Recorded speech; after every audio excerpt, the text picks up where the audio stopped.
오늘 새벽 3시 또다시 잠에서 깼습니다. 12년째 운영하고 있는 이 노래방 때문에 제대로 잠을 못 잔 지도 벌써 몇 년째인지 모르겠어요. 안녕하세요. 저는 LA 한인타운에서 청춘가요라는 노래방을 운영하고 있는 김정민이라고 합니다. 52살이고 미국에 온 지 벌써 20년이 넘었네요. 처음에는 단순하게 생각했어요. 한국 사람들이 그리워하는 고향의 정서, 미국에서도 신나게 노래 부르고 스트레스 풀 수 있는 공간을 만들어보자. 그런 마음으로 시작했는데 이게 이렇게 복잡하고 힘든 일이 될 줄은 꿈에도 몰랐습니다. 지금 돌이켜보면 정말 웃지 못할 일들이 너무 많았어요. 미국에서 한국식 노래방을 운영한다는 게 얼마나 험난한 길인지 지금부터 천천히 말씀드릴게요. 2012년 그때 저는 한인마트에서 매니저로 일하고 있었어요. 월급은 $3,200 정도 받았는데 LA에서 가족 셋이 살기에는 빠듯한 돈이었죠. 아내도 네일샵에서 일했지만 수입이 불안정했고 아들은 고등학교 3학년이라 대학 준비비도 만만치 않았거든요. 그러던 중에 우연히 웨스턴 애비뉴에 있는 작은 상가 건물을 보게 됐어요. 2층 건물의 1층 일부가 임대로 나와 있었는데 월세가 $3,800였습니다. 당시 제 월급을 생각하면 부담스러운 금액이었지만 뭔가 가능성이 보였어요. 여보, 우리 노래방 한번 해볼까? 아내에게 조심스럽게 꺼낸 말이었어요. 아내는 처음엔 말도 안 된다고 했죠. 우리가 뭘 안다고 장사를 하느냐, 특히 노래방 같은 건 경험도 없는데 어떻게 하냐고요. 하지만 저는 확신이 있었어요. 한인마트에서 일하면서 만난 고객들을 보니 다들 고향에 대한 그리움이 컸거든요. 특히 나이 드신 분들은 한국 노래를 부르고 싶어 하는 마음이 간절했어요. 당시 한인타운에 노래방이 있긴 했지만 대부분 좀 비싸거나 시설이 낡았었죠. 깨끗하고 합리적인 가격의 노래방을 만들면 분명 손님들이 올 거야. 그렇게 마음을 먹고 준비를 시작했어요. 먼저 필요한 자금을 계산해 봤는데 보증금 $11,400에 첫 달 월세 $3,800, 인테리어비 약 $30,000, 노래방 기계와 음향시설 $45,000, 각종 라이센스 비용과 운영 자금까지 합치면 약 $120,000가 필요했어요. 다행히 그동안 모아둔 돈과 아내의 네일샵 수익, 그리고 친구에게 빌린 돈으로 간신히 마련할 수 있었죠. 2012년 10월 드디어 청춘가요 노래방을 오픈했습니다. 방은 총 8개였어요. 4인실 5개, 6인실 2개, 그리고 10명까지 들어갈 수 있는 단체실 1개. 인테리어는 최대한 한국적으로 했어요. 벽지는 은은한 꽃무늬로 하고 소파는 빨간색 가죽으로 맞춰서 화려하면서도 포근한 느낌을 주려고 했죠.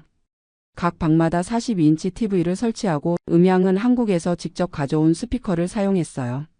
가격은 1시간에 $25로 책정했습니다.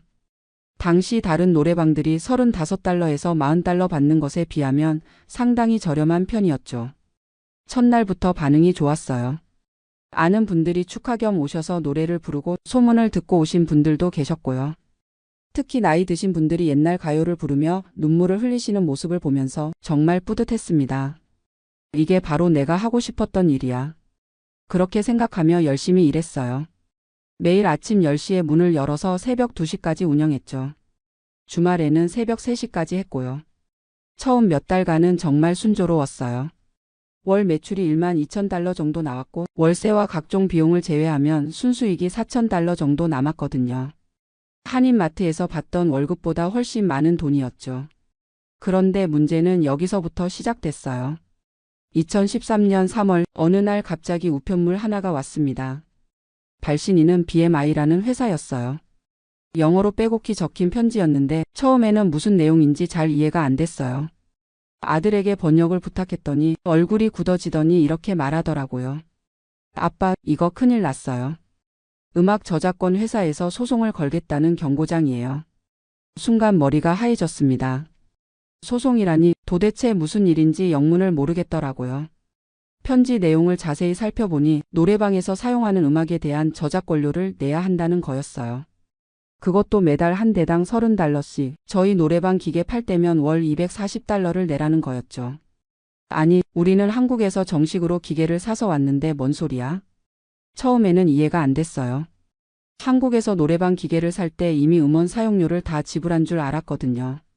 그런데 알고 보니 그건 한국에서만 유효한 라이센스였던 거예요. 미국에서는 별도로 BMI, ASCAP, SESAC 같은 저작권 관리 단체들한테 라이센스를 받아야 한다는 거였죠. 더 충격적인 건 이미 1년 넘게 무단으로 사용했다는 이유로 과거 사용료까지 소급해서 지불하라고 하는 거였어요. 계산해 보니 총 3,600달러나 됐습니다. 이런 건 처음 들어봤는데요. 다른 한인 노래방 사장님들께 물어봤더니 다들 비슷한 경험이 있으시더라고요. 어떤 분은 소송까지 당해서 5만 달러를 배상했다는 얘기도 들었어요. 급하게 변호사를 찾아갔습니다. 한인타운에서 사업 관련 일을 많이 처리한다는 김 변호사님이었어요. 상담비로 200달러를 내고 설명을 들어보니 상황이 생각보다 심각했어요. 김 사장님, 이건 피할 수 없는 비용이에요. 미국에서 노래방을 운영하려면 반드시 음악 저작권료를 내야 합니다. 안 내면 정말 큰 소송에 휘말릴 수 있어요. 변호사님 말씀으로는 실제로 2009년에 한 한인 노래방이 BMI한테 소송을 당해서 5만 달러를 배상한 판례가 있다고 하더라고요. 그때부터 저작권 단체들이 한인 노래방들을 본격적으로 타겟으로 삼기 시작했다는 거였죠. 결국 협상을 통해서 과거 사용료는 2,400달러로 줄이고 앞으로 매달 240달러씩 내기로 합의했어요. BMI뿐만 아니라 ASCAP에도 매달 180달러, SESAC에는 매달 120달러를 내야 했죠. 총 매달 540달러. 1년이면 6,480달러나 되는 돈이었어요.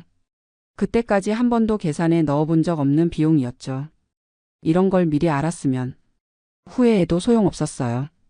이미 벌어진 일이었고 계속 장사를 하려면 어쩔 수 없이 내야 하는 돈이었거든요. 그런데 이것만으로 끝이 아니었어요.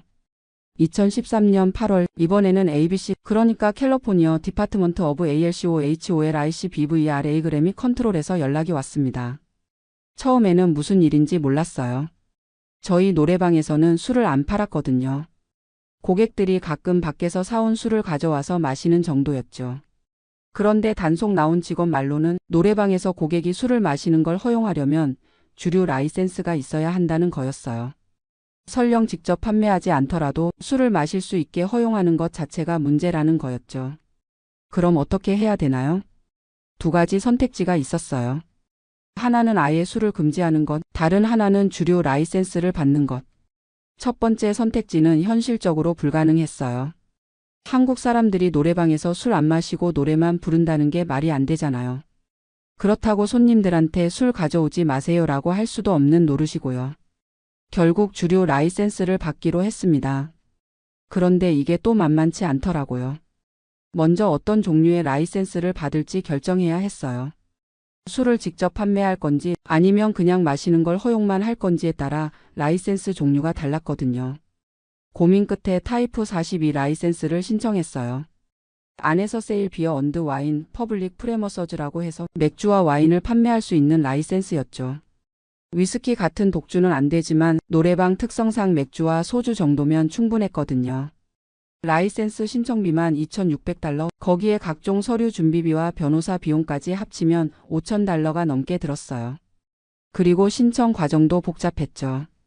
먼저 업소 앞에 30일간 공지문을 붙여야 했어요. 이곳에서 주류 라이센스를 신청했습니다. 라는 내용으로요. 그 기간 동안 주변 주민들이 반대 의견을 낼 수 있다는 거였어요. 다행히 우리 노래방은 주택가에서 떨어져 있었고 주변이 대부분 상업지구라서 별다른 반대는 없었어요. 그 다음에는 ABC 직원이 직접 와서 현장 조사를 했어요. 소방시설이 제대로 되어 있는지, 비상구는 확보되어 있는지, 화장실 개수는 적절한지까지 꼼꼼히 체크하더라고요. 특히 학교나 교회에서 600피트 이내에 있으면 라이센스가 안 나온다고 해서 깜짝 놀랐어요. 다행히 우리는 그런 곳에서 충분히 떨어져 있어서 문제 없었지만요. 신청하고 나서 라이센스가 나올 때까지 거의 3개월이 걸렸어요. 그동안에는 임시 라이센스로 장사했죠. 임시 라이센스도 비용이 따로 들었고요. 드디어 2013년 12월에 정식 라이센스가 나왔습니다. 이제 합법적으로 맥주와 와인을 판매할 수 있게 됐죠. 그런데 라이센스를 받는다고 끝이 아니었어요. 이제부터는 매년 갱신해야 했고 갱신할 때마다 700달러를 내야 했어요.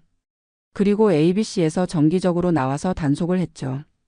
특히 미성년자한테 술을 팔면 안 되니까 신분증 확인을 철저히 하라고 하더라고요. 한번 적발되면 라이센스 취소는 물론이고 형사처벌까지 받을 수 있다고 했어요.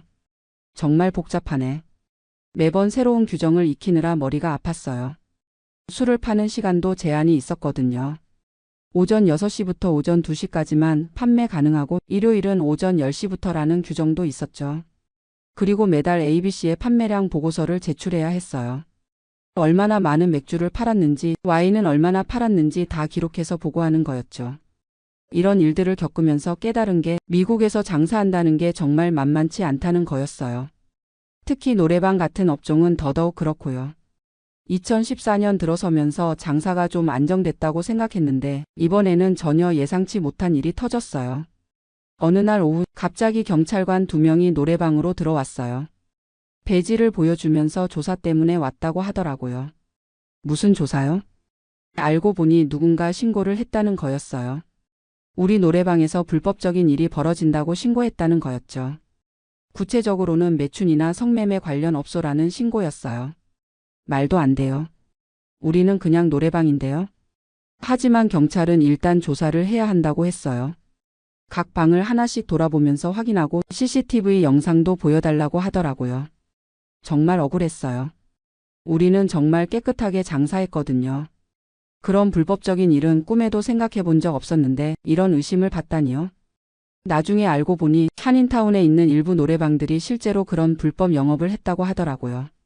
겉으로는 노래방이지만 실제로는 접대부를 두고 성매매를 하는 곳들이 있었다는 거였죠. 그래서 경찰이나 수사기관에서는 한인 노래방을 보면 일단 의심의 눈초리로 본다는 거였어요. 조사 결과 우리는 아무 문제 없다는 걸 확인받았지만 그 과정에서 받은 스트레스는 말로 표현할 수 없었어요. 손님들도 경찰이 왔다 갔다는 소문을 듣고 발길을 끊는 경우가 많았죠. 그 일이 있고 나서 한 달 정도는 매출이 30% 가까이 떨어졌어요. 아무리 해명해도 한번 퍼진 안 좋은 소문은 쉽게 사라지지 않더라고요. 이러다가 망하는 거 아닌가? 정말 심각하게 고민했어요. 그때까지 투자한 돈도 많은데 이런 식으로 문 닫게 되면 정말 큰일이었거든요. 다행히 기존 단골 손님들이 많이 도와주셨어요. 그런 소문 신경 쓰지 말고 열심히 하세요라고 격려해 주시고 주변 분들한테도 좋은 말씀 많이 해주셨죠. 그렇게 해서 2014년 말쯤에는 매출이 다시 회복됐어요. 하지만 그 일을 겪고 나서는 항상 조심하게 됐죠. 혹시라도 오해받을 만한 일은 절대 안 하려고 했어요. 예를 들어서 젊은 여자 손님들이 혼자 왔을 때는 다른 손님들과 접촉이 없도록 특별히 신경 썼고요. 남자 손님들이 술을 많이 마셔서 소란을 피우면 바로 제지하고 진정시켰어요. 그리고 CCTV도 추가로 설치했어요. 혹시라도 나중에 또 문제가 생겼을 때 증거 자료로 활용할 수 있도록요. 2015년부터 2019년까지는 비교적 평온했어요. 저작 권료도 꼬박꼬박 내고 주류 라이센스도 매년 갱신하고 ABC 단속에도 문제없이 통과했죠. 매출도 꾸준히 늘어서 월 평균 1만 8천 달러 정도 나왔어요. 각종 비용을 제외하고도 월 7천 달러 정도는 순수익이 남았죠. 그 돈으로 아들 대학 등록금도 내고 한국에 계신 부모님께도 용돈을 드릴 수 있었어요. 무엇보다 제가 하고 싶었던 일을 하면서 돈도 벌 수 있다는 게 가장 큰 보람이었죠. 손님들과의 관계도 좋았어요. 특히 나이 드신 분들은 저를 거의 가족처럼 대해 주셨거든요. 생일이나 명절 때는 음식을 해서 가져와 주시기도 하고 개인적인 고민이 있을 때는 상담도 해주시고요. 정민이 덕분에 고향 생각 많이 덜어지네요. 이런 말씀 들을 때마다 정말 뿌듯했어요. 돈을 벌기 위해 시작한 일이었지만 어느새 한인 커뮤니티의 한 부분이 된 것 같아서 자랑스러웠죠. 그런데 2020년 3월 갑자기 세상이 뒤바뀌었어요. 코로나19 때문에 모든 업소가 문을 닫아야 한다는 거였죠. 처음에는 2주 정도만 닫으면 될 줄 알았어요. 금방 끝날 거야. 조금만 참자. 그렇게 생각했는데 2주가 한개월이 되고 한개월이 3개월이 되고 도대체 언제 다시 열 수 있을지 알 수 없는 상황이 됐어요. 문제는 매출은 완전히 끊어졌는데 고정비는 계속 나간다는 거였어요. 월세 3,800달러, 저작권료 540달러, 주류 라이센스 갱신비, 보험료, 전기세, 가스비까지. 매달 6,000달러가 넘는 돈이 나가는데 수입은 0달러였어요. 이러다가 정말 망하겠네. 그때까지 모아둔 돈으로 버텨봤지만 한계가 있었죠. 정부에서 PPP론이나 여러 지원책을 내놨지만 절차가 복잡하고 받을 수 있는 금액도 제한적이었어요. 다행히 집주인이 좀 이해해 주셔서 몇 달간은 월세를 50%만 내도 된다고 하셨어요. 그래도 매달 3,000달러 가까운 돈이 나가니까 정말 힘들었죠. 2020년 8월쯤에 잠깐 문을 열 수 있게 됐어요. 하지만 예전과는 완전히 달랐죠. 방마다 인원 제한이 있었고 마스크 착용은 의무였고 방과 방 사이에는 소독을 해야 했어요. 무엇보다 손님들이 무서워해서 잘 안 오더라고요. 특히 나이 드신 분들은 아예 외출을 안 하시니까 주요 고객층이 사라진 거나 마찬가지였어요. 매출이 예전에 30% 수준밖에 안 됐어요. 월 5,000달러 정도 나왔는데 고정비를 빼고 나면 거의 남는 게 없었죠. 이렇게 계속 버틸 수 있을까? 정말 진지하게 고민했어요. 아예 문을 닫고 다른 일을 찾아야 하나 생각도 했죠. 그런데 2020년 말쯤 뜻밖의 손님들이 찾아오기 시작했어요. 젊은 한국계 미국인들이었어요. 20대, 30대 젊은이들이 친구들과 함께 와서 케이팝을 부르더라고요. 아저씨, BTS 노래 있어요? 블랙핑크는요? 처음에는 당황했어요.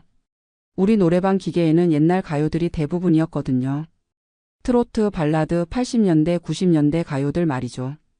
급하게 최신 케이팝 곡들을 업데이트했어요. 노래방 기계 회사에 연락해서 최신 곡들을 추가해달라고 했죠. BTS, 블랙핑크, 아이브, 뉴진스 같은 그룹들 노래를 넣었어요. 그랬더니 정말 신기하게도 젊은 손님들이 계속 오더라고요. 한국계 미국인뿐만 아니라 다른 인종 친구들도 데려와서 케이팝을 부르는 거예요. 코리안 노래방이 이렇게 재밌는 줄 몰랐어요. 미국 친구들이 한국말로 노래 부르려고 애쓰는 모습이 정말 신기했어요. 발음이 엉망이어도 열심히 따라 부르더라고요. 이분들 덕분에 2021년부터는 매출이 조금씩 회복되기 시작했어요. 예전만큼은 아니었지만 적어도 적자는 면하게 됐죠. 그런데 또 다른 문제가 생겼어요. 젊은 손님들과 기존 중년 손님들 사이에 갈등이 생기기 시작한 거예요. 젊은 손님들은 밤늦게 와서 시끄럽게 노래를 부르고 기존 손님들은 조용히 옛날 노래를 부르고 싶어 하고 서로 다른 니즈 때문에 불편해하는 분들이 생겼어요. 요즘 애들은 너무 시끄러워. 아저씨들 노래는 너무 구식이야. 양쪽에서 불만이 나오기 시작했죠. 고민 끝에 시간대별로 운영 방식을 나눴어요. 오후 8시 이전에는 기존 중년 손님들 위주로 하고 8시 이후에는 젊은 손님들 위주로 하는 거였죠. 그리고 방음 시설도 추가로 보강했어요. 특히 젊은 손님들이 주로 사용하는 방들은 방음재를 더 두껍게 깔았죠. 이런 변화들을 통해서 2022년에는 매출이 예전 수준의 80%까지 회복됐어요. 월 14,000달러 정도 나왔고 순수익도 5,000달러 정도 남게 됐죠. 하지만 운영은 예전보다 훨씬 복잡해졌어요. 두 개의 서로 다른 고객층을 동시에 만족시켜야 하니까 신경 쓸 게 한두 개가 아니었거든요. 음악도 계속 업데이트해야 했고 젊은 손님들은 인스타그램이나 틱톡에 올릴 수 있는 예쁜 조명이나 소품들을 원했어요. 그래서 몇 개 방은 아예 인테리어를 바꿔서 인스타그램 룸으로 만들었죠. 네온사인도 설치하고 벽에는 케이팝 포스터도 붙이고 셀카 찍기 좋은 조명도 추가했어요. 그런데 2023년 들어서 또 다른 문제가 생겼어요. 한인타운에 새로운 노래방들이 계속 생기기 시작한 거예요. 특히 더 크고 현대적인 시설을 갖춘 곳들이 생겨서 경쟁이 치열해졌죠. 새로 생긴 노래방들은 처음부터 젊은 고객층을 타겟으로 만들어진 곳들이었어요. 최신 장비에 화려한 인테리어, 그리고 더 저렴한 가격까지. 우리보다 시설은 좋은데 가격은 더 싼 곳들이 생기니까 손님들이 조금씩 빠지기 시작했어요. 이런 경쟁에서 어떻게 살아남지? 정말 고민이 많아졌어요.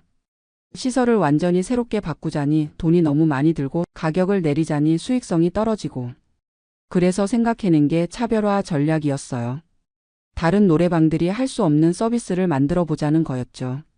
첫 번째로 시작한 게 노래 레슨 서비스였어요. 주중 오후 시간대에는 손님이 별로 없으니까 그 시간을 활용해서 개인 레슨을 해주는 거였죠. 한국에서 성악을 전공하신 분을 모셔와서 발성법부터 가창력까지 체계적으로 가르쳐드리는 서비스였어요.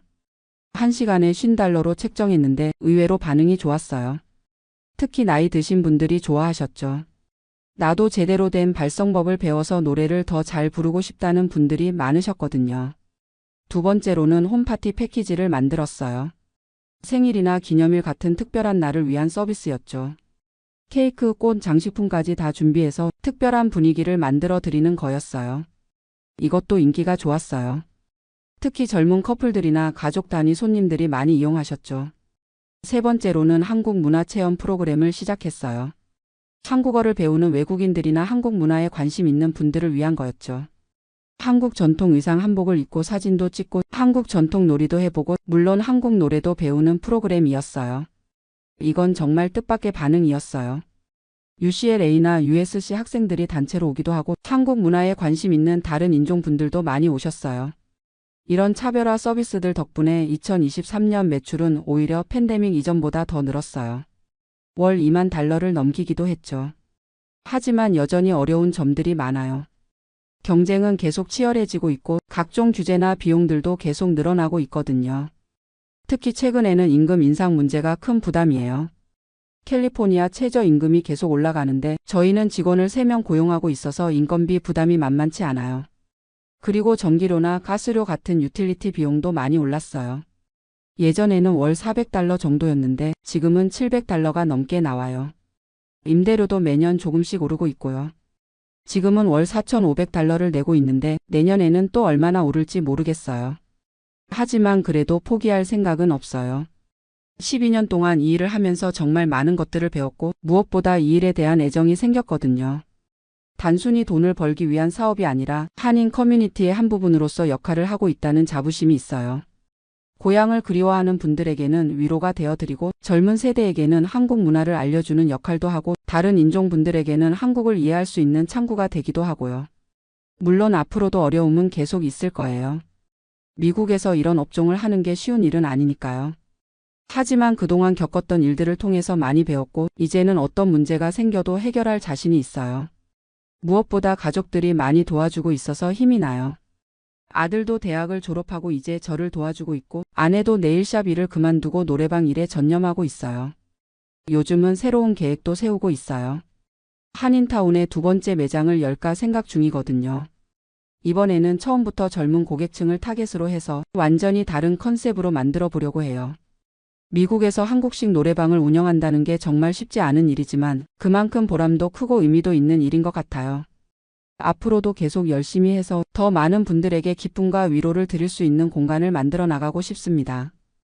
저는 올해 74세가 된 이현숙이라고 합니다. 호주 멜버른에서 남편과 함께 45년째 살고 있어요. 매일 아침 일어나면 제일 먼저 하는 일이 있습니다. 거실 벽에 걸린 부모님 사진 앞에 가서 안녕히 주무셨냐고 인사를 드리는 거예요. 어머니는 6년 전에, 아버지는 3년 전에 돌아가셨는데 지금도 그 습관을 계속하고 있습니다. 오늘 이 이야기를 들려드리는 이유는 저와 같은 실수를 하시는 분들이 없었으면 해서입니다. 특히 해외에 사시면서 한국에 부모님을 두고 계신 분들께 꼭 들려드리고 싶은 이야기예요. 저는 평생 후회하며 살고 있거든요. 부모님이 돌아가실 때 곁에 있어드리지 못한 것을 말이에요. 1978년 제가 28세 때 남편과 함께 호주로 이민을 왔습니다. 그때는 젊었고 용감했어요. 호주에서 몇 년만 돈 벌어서 한국에 돌아가면 된다고 생각했거든요. 부모님도 처음엔 반대하셨지만 결국 허락해 주셨어요. 딸이 더 나은 환경에서 살기를 바라는 마음이셨겠죠. 제가 자란 환경은 정말 가난했어요.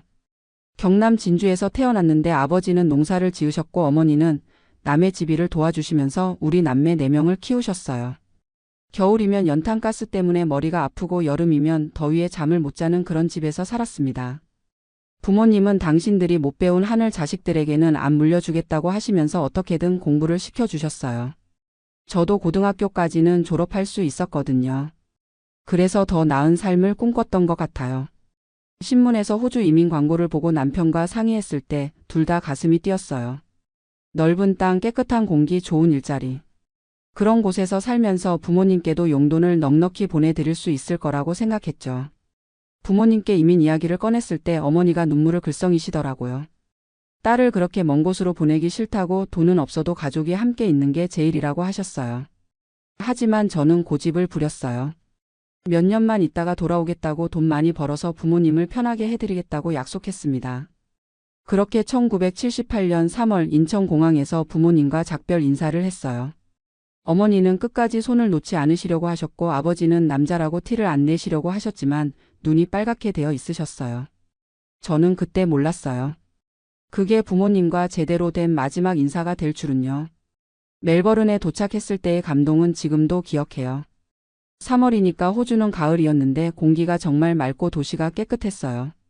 남편은 현지 공장에서 기계 엔지니어로 일을 시작했고 저는 한국 식당에서 일했습니다. 처음엔 영어가 안 되어서 힘들었지만 한 달 지나면서 생활이 안정되었어요. 그리고 6개월 후에 처음으로 한국에 송금을 했어요. 당시 한국 돈으로 50만 원 정도였는데 아버지 월급보다 많은 돈이었거든요. 부모님이 얼마나 기뻐하셨는지 몰라요. 전화로 고맙다고 하시면서 딸이 대견하다고 하시는 소리를 들으니까 가슴이 뿌듯했어요. 아, 이렇게 하는 게 효도구나 생각했죠. 그런데 한인교회에 나가보니까 다른 얘기를 하시는 분들이 많았어요. 특히 먼저 이민 오신 어르신들이 그러시더라고요. 부모님이 살아계실 때 곁에 있어야 한다고 돈만 보내는 게 효도가 아니라고요.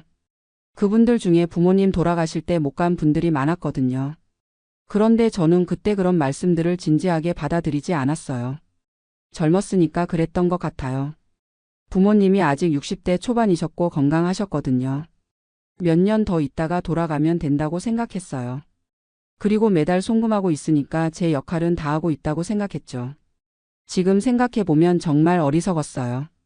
1980년대 들어서면서 부모님께서 조금씩 연세가 드시기 시작했어요. 어머니가 무릎이 아프다고 하시고 아버지도 허리가 불편하다고 하시더라고요. 그때도 저는 한국에서 치료비 많이 든다고 하시면 돈을 더 보내드리면 된다고 생각했어요. 국제전화 요금이 비싸니까 한 달에 한두 번 정도만 안부를 여쭈었고요. 그런데 지금 생각해보면 부모님이 돈보다는 제가 곁에 있기를 원하셨던 것 같아요. 전화할 때마다 언제 들어오느냐고 물어보셨거든요.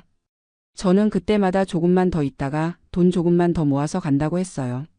하지만 시간은 계속 흘러갔고 조금만 더가 몇 년이 되었습니다. 1990년에 아들 민준이가 태어났어요. 그때 어머니가 손자 보러 오시겠다고 하셨는데 비행기 값이 너무 비싸다고 말씀드렸어요. 대신 아이 사진을 많이 찍어서 보내드렸죠. 어머니가 손자 사진을 보시고 너무 예쁘다고 꼭 한번 안아보고 싶다고 하셨는데요. 그때 제가 비행기 표를 사드렸어야 했는데 그러지 못했어요. 경제적으로 여유가 없었던 것도 있고 나중에 저희가 들어가면 된다고 생각했거든요. 1995년쯤부터는 한국 형제들이 연락이 자주 왔어요. 부모님 건강이 예전 같지 않다고 어머니가 당뇨가 있으시고 아버지는 고혈압이 있으시다고요. 큰 오빠가 전화해서 현수가 부모님이 내가 보고 싶어 하신다고 하시더라고요. 저도 마음이 아팠지만 그때 민준이가 초등학교 다니고 있었고 남편 직장도 안정적이지 않았어요. 그래서 또 미뤘어요. 조금만 더 기다려달라고 아이가 중학교 들어가면 한국에 들어가겠다고 했어요. 형제들도 이해해 주셨고 부모님도 기다려 주셨어요. 하지만 중학교가 되니까 또 고등학교까지는 있어야겠다고 생각했고 고등학교가 되니까 대학교까지는 지켜봐야겠다고 생각했어요. 2000년대 들어서면서 부모님 건강이 더 나빠지기 시작했어요. 어머니는 당뇨 합병증으로 눈이 안 좋아지셨고 아버지는 심장이 약해지셨어요. 큰오빠가 주로 병원에 모시고 다니셨는데 제가 멀리 있으니까 모든 부담이 형제들에게만 가는 거였어요. 그때 정말 미안했지만 당장 들어갈 수는 없었어요. 민준이가 대학교에 입학했고 등록금도 비쌌거든요. 저는 그래도 경제적으로 도움은 되려고 했어요.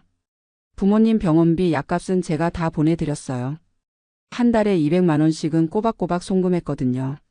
그런데 지금 생각해보니 돈으로 모든 걸 해결하려고 했던 것 같아요. 정작 부모님이 원하신 건 제가 곁에 있는 것이었는데 말이에요. 2010년쯤 되니까 어머니 상태가 정말 안 좋아지셨어요.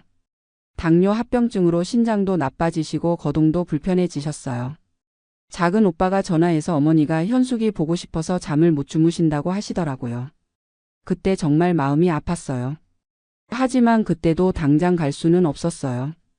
민준이가 대학교 마지막 학년이었고 취업 준비 때문에 제가 옆에서 도와줘야 했거든요.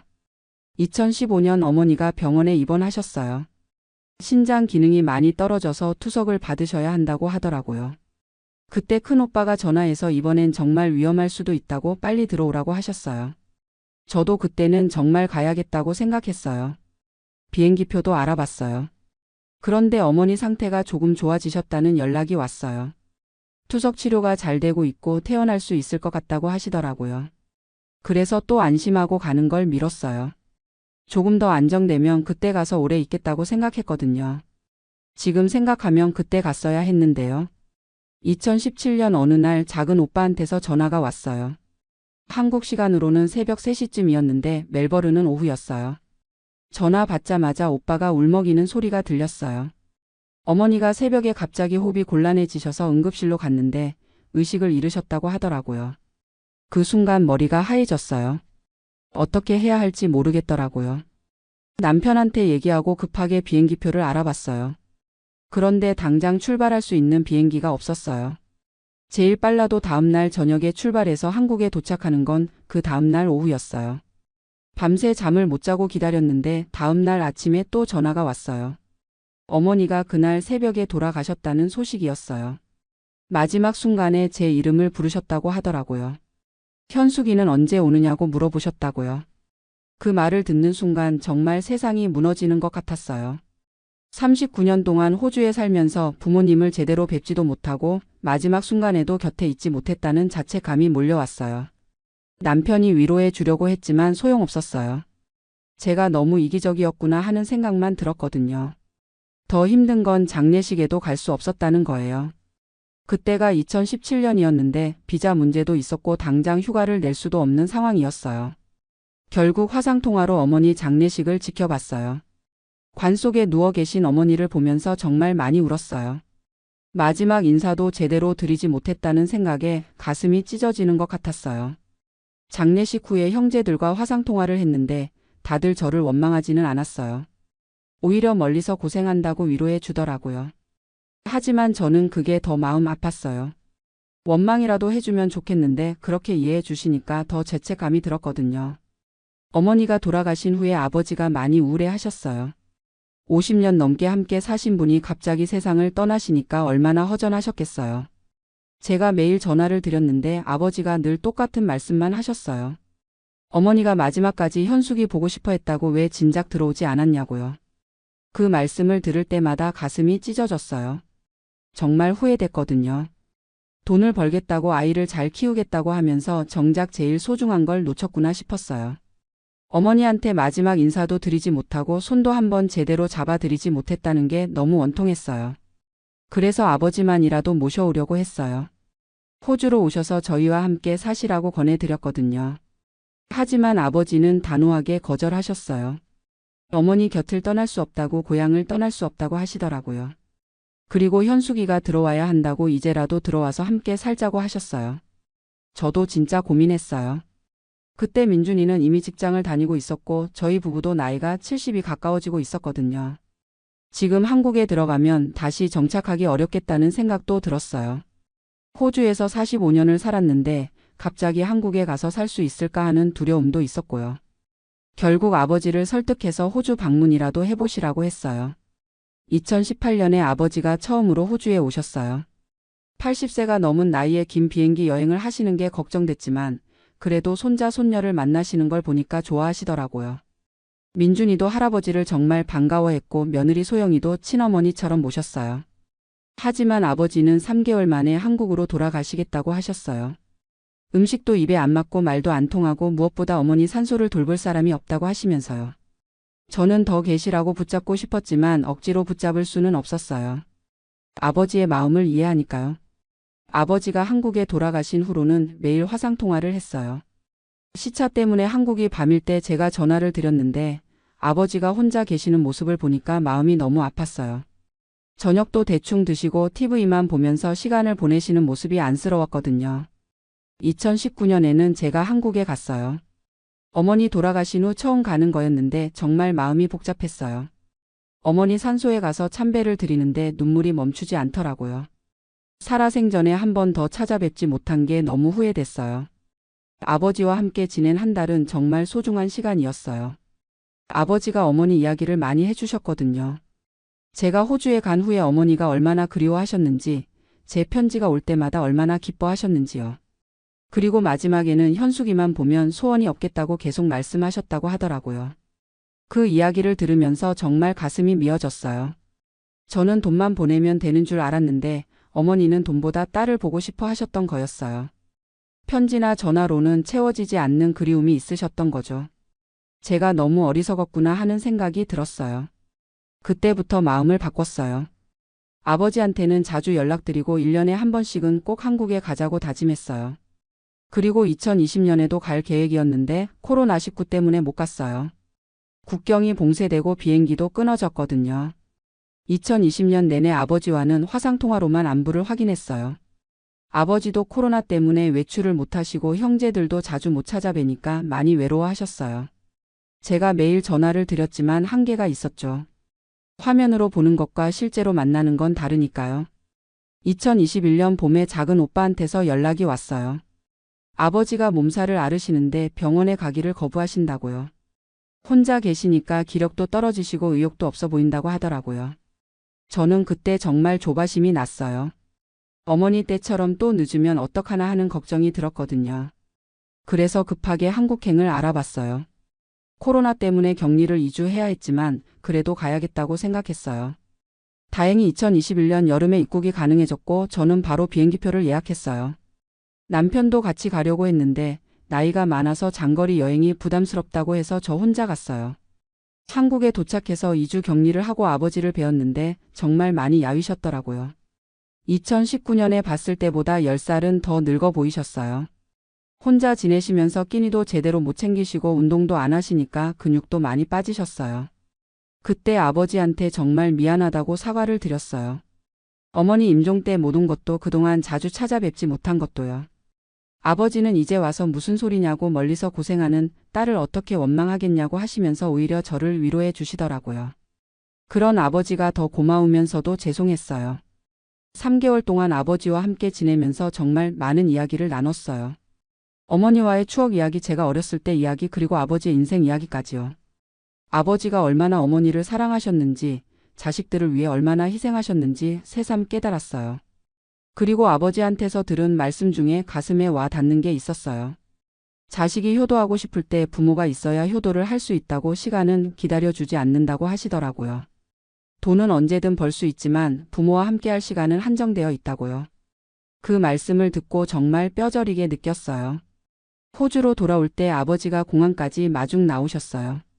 저는 눈물을 참으려고 했는데 아버지도 울고 계시더라고요. 이번엔 언제 오겠냐고 물어보시는데 내년에는 꼭 오겠다고 약속드렸어요. 그리고 건강하게 계시라고 제가 자주 전화 드릴 테니까 몸 잘 챙기시라고 당부드렸어요. 호주에 돌아와서는 정말 매일 아버지께 안부 전화를 드렸어요. 아침에 일어나면 제일 먼저 아버지께 전화를 드리고 저녁에도 안부를 여쭈었어요. 아버지도 제 전화를 기다리신다고 하시면서 많이 좋아하셨어요. 화상통화로 얼굴도 자주 보고 손자 손녀 이야기도 많이 들려드렸어요. 그런데 2022년 겨울에 아버지가 감기에 걸리셨어요. 처음에는 단순한 감기인 줄 알았는데 며칠 지나도 낫지 않으시더라고요. 작은 오빠가 병원에 모시고 갔더니 폐렴이라고 하더라고요. 나이가 많으시니까 폐렴도 쉽게 낫지 않는다고 했어요. 저는 그때 또 한국에 가려고 했어요. 하지만 아버지가 괜찮다고 곧 나을 거라고 하시면서 오지 말라고 하시더라고요. 코로나도 아직 끝나지 않았고 제가 격리하는 동안 병문안도 못할 텐데 굳이 올 필요 없다고 하셨어요. 그래서 망설이다가 결국 가지 않았어요. 2023년 1월 작은 오빠한테서 급한 전화가 왔어요. 아버지가 갑자기 쓰러지셔서 응급실에 계신다고요. 폐렴이 악화되면서 호흡 곤란이 왔다고 하더라고요. 저는 그때 정말 식은땀이 났어요. 어머니 때처럼 또 못 가는 건 아닌가 하는 생각이 들었거든요. 바로 비행기표를 예약했어요. 그런데 당장 출발할 수 있는 비행기가 없었어요.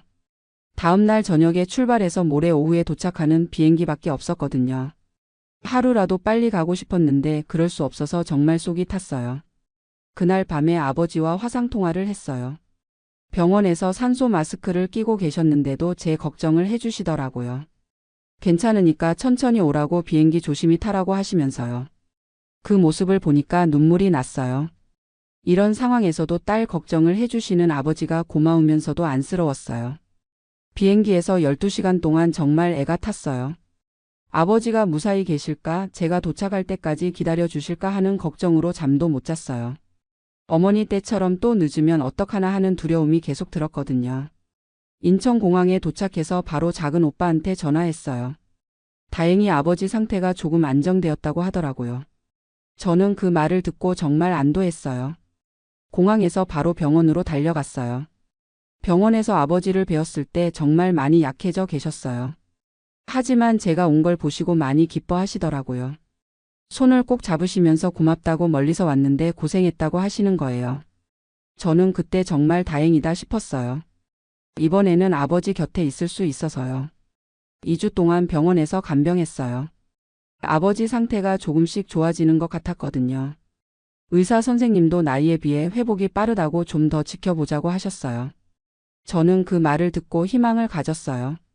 아버지가 회복되시면 더 오래 함께 있을 수 있을 거라고 생각했거든요. 하지만 어느 날 새벽에 아버지 상태가 급격히 나빠지셨어요. 갑자기 혈압이 떨어지고 의식이 흐려지셨어요. 의료진이 응급처치를 했지만 소용없었어요. 아버지는 그날 오전에 제 손을 잡고 돌아가셨어요. 아버지 임종을 지킬 수 있어서 정말 다행이었어요. 어머니 때는 마지막 순간에 함께하지 못해서 평생 후회했는데 아버지만큼은 곁에서 배웅할 수 있었거든요. 아버지가 마지막에 고맙다고 효녀라고 말씀해 주셨어요. 그 말씀을 들으면서 눈물이 났지만 그래도 마음이 조금은 편했어요. 아버지 장례식은 가족들이 힘을 합쳐서 정성껏 치렀어요. 어머니 산소 옆에 모셨는데 두 분이 다시 만나셨구나 하는 생각이 들었어요. 장례식에 참석하면서 정말 많은 생각이 들었어요. 이제 정말 부모님이 안 계시는구나, 이제 진짜 혼자구나 하는 생각이요. 한국에서 3개월 더 있다가 호주로 돌아왔어요. 집에 도착했을 때 정말 허전했어요. 더 이상 부모님께 안부 전화를 드릴 수도 없고 걱정해 주실 분도 안 계시니까요. 그제서야 부모님이 정말 돌아가셨구나 하는 실감이 났어요. 지금 돌이켜보면 정말 후회되는 게 많아요. 특히 어머니 임종 때 함께하지 못한 건 평생 가슴에 남을 것 같아요. 39년 동안 호주에 살면서 부모님을 자주 찾아뵙지 못한 것도 후회되고요. 물론 경제적인 도움은 드렸지만 그게 전부가 아니었는데 그걸 너무 늦게 깨달았어요. 부모님은 돈보다 자식과 함께 있는 시간을 더 원하셨던 것 같아요. 편지나 전화, 송금으로는 채워지지 않는 그리움이 있으셨을 거예요. 저는 그걸 몰랐어요. 아니, 알면서도 외면했던 것 같아요. 경제적인 핑계, 아이들 핑계를 대면서 정작 중요한 걸 놓쳤던 거죠. 지금은 매일 아침 부모님 사진 앞에서 인사를 드려요. 안녕히 주무셨냐고, 오늘도 잘 지내보겠다고요. 그리고 죄송하다고, 사랑한다고 말씀드려요. 살아생전에 자주 말씀드리지 못했던 말들을요. 손녀 지은이가 대학생이 된 지금 저는 지은이와 많은 시간을 보내려고 해요. 할머니의 경험을 들려주고 가족의 소중함을 알려주려고 하거든요. 지은이도 할아버지 할머니 이야기를 들으면서 가족에 대해 다시 생각하게 되었다고 해요. 민준이에게도 자주 이야기해요. 나중에 저희가 늙어도 멀리 가지 말라고, 가끔이라도 얼굴 보러 오라고요. 민준이는 당연하다고, 부모님을 혼자 두고 갈 생각은 없다고 해요. 며느리 소영이도 시부모님 모시는 걸 당연하게 생각하더라고요. 해외에 사시는 분들, 특히 한국에 부모님을 두고 계신 분들께 꼭 말씀드리고 싶어요. 지금 당장 부모님께 안부 전화를 드리세요. 가능하면 자주 찾아뵈세요. 돈도 중요하지만 더 중요한 건 함께하는 시간이에요. 부모님이 살아계실 때 효도하세요. 나중에 하려고 미루다가는 기회를 놓칠 수 있어요. 저처럼 평생 후회하며 살지 마시고 지금 당장 행동하세요. 시간은 기다려주지 않아요. 제가 이 이야기를 들려드리는 이유도 여러분은 저처럼 후회하지 않으셨으면 해서입니다. 부모님과 함께할 수 있는 시간이 얼마나 소중한지, 그 시간이 얼마나 짧은지 꼭 기억하세요. 경제적인 성공이나 자녀 교육도 중요하지만 부모님과의 시간보다 더 소중한 건 없어요. 저는 이제 74세가 되었고 부모님 없는 삶을 살아가고 있어요. 가끔 외롭기도 하지만 아버지 마지막 순간에라도 함께할 수 있었던 것에 감사하려고 해요. 그리고 남은 가족들과는 더 많은 시간을 보내려고 하고요. 여러분도 지금 이 순간을 소중히 여기세요. 부모님께 사랑한다고 말씀드리세요. 고맙다고, 죄송하다고도 말씀드리고요. 그리고 가능하면 자주 얼굴을 보여드리세요. 그게 진짜 효도이고 후회하지 않는 삶을 사는 방법이에요. 마지막으로 하늘에 계신 부모님께 말씀드리고 싶어요. 어머니, 아버지, 딸이 많이 부족했죠. 멀리서 살면서 자주 찾아뵙지 못해서 죄송해요. 그래도 저를 사랑해 주시고 믿어 주셔서 고마워요. 이제는 아프지 마시고 편히 쉬세요. 딸이 건강하게 잘 살고 있으니까 걱정하지 마세요. 제가 64세에 베트남 호치민으로 이주한 지 벌써 2년이 넘었습니다. 은퇴 후 새로운 인생을 시작하겠다는 마음으로 한국을 떠났는데 지금 생각해보면 정말 무모했던 결정이었다고 생각해요. 하지만 동시에 제 인생에서 가장 큰 깨달음을 준 인연이기도 했습니다. 저는 서울에서 30년간 중견기업에서 과장으로 일하다가 정년 퇴직했어요. 퇴직금으로 받은 8천만 원과 월 국민연금 85만 원이 전부였죠. 아내는 5년 전에 먼저 세상을 떠났고 아들은 캐나다로 이민을 가서 연락도 뜸한 상황이었습니다. 혼자 남은 삶이 너무 막막했어요. 매일 똑같은 일상의 반복, 늘어만 가는 의료비, 물가는 오르는데 연금은 그대로. 이런 생활을 언제까지 해야 하나 싶었죠. 그러던 중 유튜브에서 베트남 이주 영상을 보게 됐어요. 월 200만 원으로 황제 생활, 따뜻한 날씨와 저렴한 물가, 친절한 베트남 사람들이라는 말들이 눈에 들어왔습니다. 특히 호치민에는 한국인이 많이 살고 있다고 해서 언어 걱정도 별로 없을 것 같았어요. 푸미흥이라는 곳에는 아예 한인타운이 형성되어 있다는 얘기도 들었고요. 그래서 결심했습니다. 남은 인생 새로운 곳에서 여유롭게 보내보자고. 2022년 가을 저는 한국에 있던 집을 전세로 놓고 몇 개월치 생활비를 들고 호치민행 비행기에 올랐습니다. 떤선역 공항에 도착했을 때의 그 후끈한 열기는 지금도 기억나요. 10월인데도 30도가 넘는 기온, 습도 때문에 숨이 막힐 것 같았지만 새로운 시작에 대한 설렘이 더 컸죠. 공항에서 푸미흥까지 택시를 타고 가면서 본 호치민의 풍경은 정말 놀라웠어요. 끝없이 이어지는 오토바이 행렬, 길가에 늘어선 노점상들, 활기찬 거리의 모습이 마치 80년대 한국을 보는 것 같았습니다.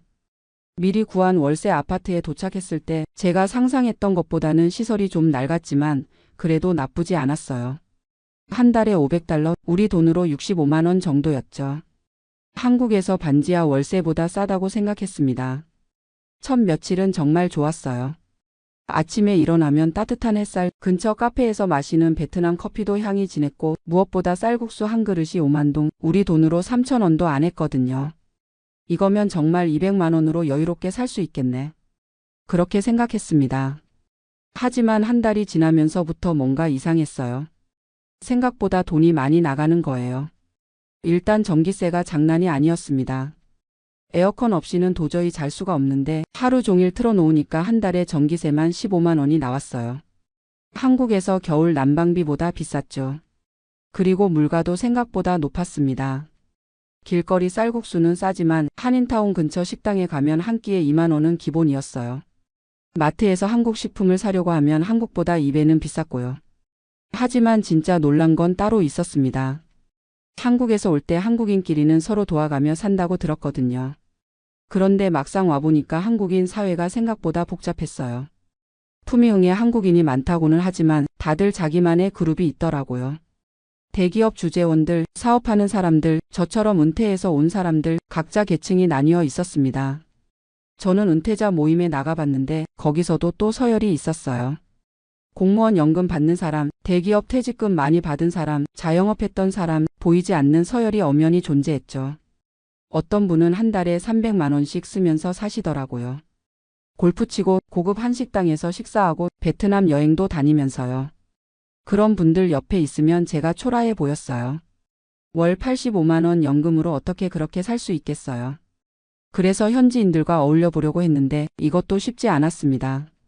한국에서 베트남 사람들이 한국을 정말 좋아한다고 들었거든요. 한류 때문에 젊은 사람들이 한국에 관심이 많다고요. 실제로 젊은 사람들은 한국 드라마나 케이팝을 정말 좋아했어요. 하지만 제 또래 베트남 사람들의 반응은 좀 달랐습니다. 어느 날 동네 카페에서 베트남 할아버지 한 분과 이야기할 기회가 있었는데 그분이 저에게 이런 말씀을 하시더라고요. 한국 사람들 돈은 많이 가져왔지만 우리를 무시하는 사람들이 있어요. 그 말이 가슴에 꽂혔어요. 저는 그런 적이 없다고 생각했는데 정말 그럴까요? 돌이켜보니 저도 모르게 그런 태도를 보였던 것 같아요.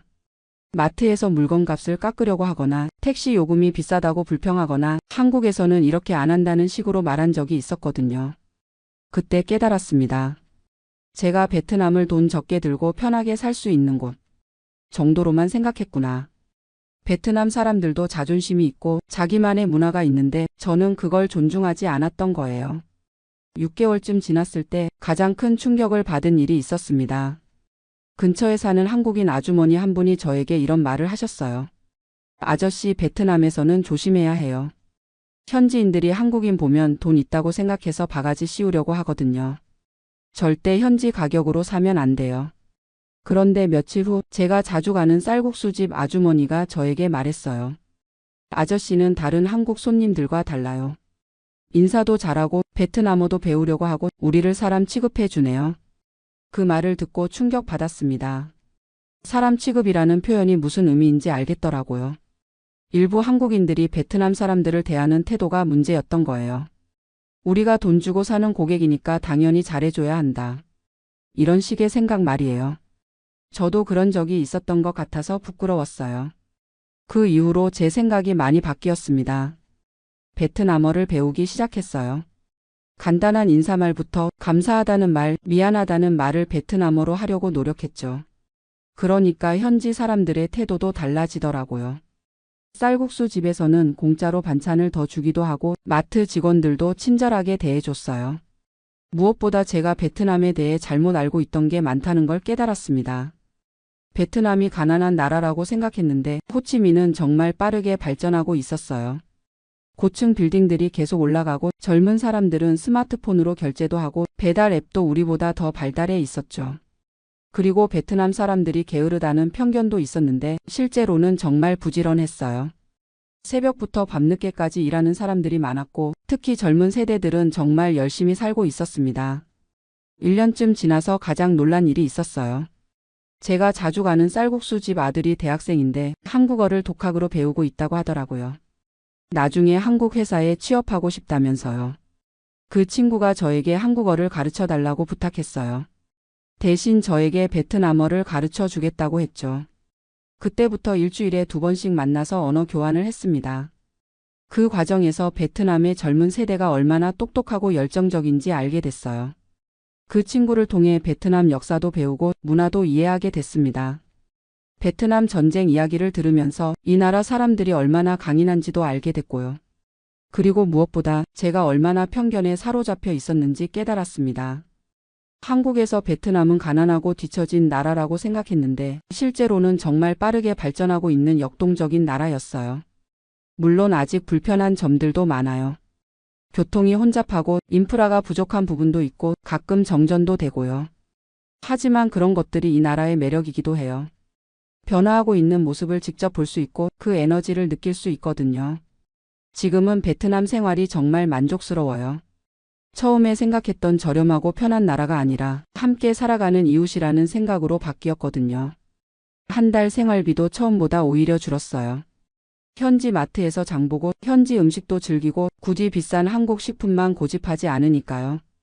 그리고 베트남 친구들도 생겼어요. 쌀국수 집 아주머니, 근처 마트 직원, 공원에서 태극권 하는 할아버지들과도 인사하는 사이가 됐죠. 이제는 베트남어로 간단한 대화도 할 수 있어요. 안녕하세요. 감사합니다. 맛있어요.